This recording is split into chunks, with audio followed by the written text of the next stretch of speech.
মাদ্রাসা পড়াটা মানি এক ধরনের রাজাকারের আমি একটা বৃত্তের মধ্যে ঢুকে গেছি। মাদ্রাসা পড়লেই কিংবা মাদ্রাসা শিক্ষার্থী হলেই তিনি আউটসাইডার, তিনি জঙ্গি কিংবা তিনি রাজাকার এই বলার মধ্যে তিনি ঢুকে যাচ্ছেন, এই জিনিসটা আপনাদেরকে বের করতে হবে। বাংলাদেশ যখন কোথাও জয়লাভ করে, এই দেশ যখন কোথাও মাথা উঁচু করে দাঁড়ায়, তখন শুধুমাত্র জেনারেল শিক্ষার্থী কিংবা স্কুলের শিক্ষার্থী তাদের মাথা উঁচু হয় তা না, আমরা যারা মাদ্রাসায় পড়েছি আমাদেরও মাথা উঁচু হয়, আমাদেরও দেশকে ভালোবাসতে ইচ্ছে করে। এই আন্দোলন যেদিন চূড়ান্ত রূপ পায়, বিশেষ করে 5ই আগস্ট, আমরা 6ই আগস্ট যখন অফিসে যাই, তো আমার সহকর্মী তিনি একটি মাদ্রাসার আবার বড় শিক্ষক, তো তার সাথে আলাপ করছিলাম যে আসলে আমরা কি পাইছি একজন মাদ্রাসা পড়ুয়া হিসেবে, আমাদের প্রাপ্তি আসলে কি। তো তিনি একটা দুর্দান্ত কথা বলেছেন, সেটা হলো যে আমরা এইটা পাইছি যে এই বাংলাদেশটা আসলে আমাদেরও, আমরা আউটসাইডার না।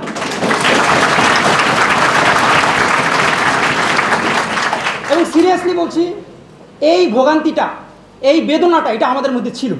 সর্বশেষ যখন 5ই মে আপনারা সবাই জানেন হেফাজতের যেই ম্যাসাকারটা হলো শাপলা চত্বরে, এরপরে আমরা প্রবলভাবে ভয় পাইছি এবং আমাদের কাছে মনে হলো যে আসলে এই দীর্ঘদিন পর্যন্ত যে অবস্থাটা চলে আসছিল যে আমরা আসলে এই দেশের না, আমরা আসলে আউটসাইডার, তো সেইটার চূড়ান্ত একটা পদক্ষেপ এইভাবে নেওয়া হয়েছে। এখন আসলে আমরা মনে হয় আর কখনো কথা বলতে পারবো না।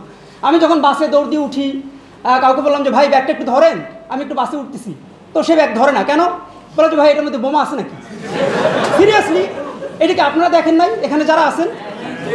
এই অবস্থাটা হয়েছে। এবং এই যে আউটসাইডের সমস্যাটা, এটা আমরা দুইভাবে ভোগ করছি, মানে যন্ত্রণা ভোগ করছি দুইভাবে।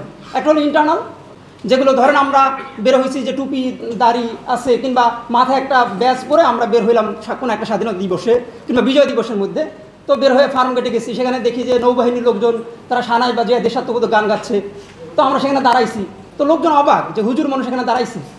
তো বিষয়টা এইটা না যে আমরা আসলে গান গাওয়া জায়েজ বলার জন্য ওখানে দাঁড়াইছি, বিষয়টা এই জন্য যে এই ধরনের গান যখন আমরা শুনি, এই ধরনের বিভিন্ন রকমের জাতীয় উৎসব যখন আমরা দেখি, তখন দেশের প্রতি একটা মমত্ববোধ আমাদের মধ্যে তৈরি হয়।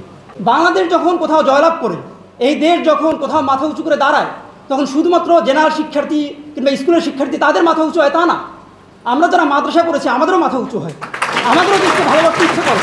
এক্সটার্নাল সমস্যাগুলোর মধ্যে একটা প্রধান একটা সমস্যার কথা বলি, যেগুলো আপনারা সবাই জানেন, সেটা হলো যেই কথার প্রেক্ষিতে আজকে এত বড় একটা বিজয় সংঘটিত হলো, একটা গণ অভ্যুত্থান হলো, সেটা আপনারা সবাই জানেন যে মুক্তি রাজাকারের নাতিপুতি বা এরকম একটা কথা বলা হয়েছে। আপনারা সেটার জন্য সবাই জ্বলে উঠেছেন। আপনারা কি জানেন 6 বছর বয়সে যখন আমি মাদ্রাসায় ভর্তি হয়েছি, তখন থেকে সেই শব্দটা আমরা শুনছি। আপনাদের কখনো সেই জ্বলন অনুভূতি হয়েছে?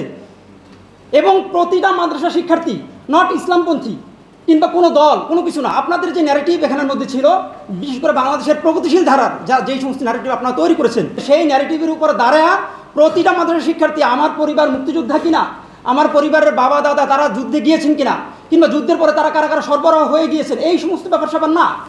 বরঞ্চ বিষয়টা এরকম ছিল যে আমি মাদ্রাসায় পড়ি, তো মাদ্রাসায় পড়াটা মানি এক ধরনের রাজাকারের আমি একটা বৃত্তের মধ্যে ঢুকে গেছি এবং আমাকে সবাই চোখে দেখছে সেইভাবে।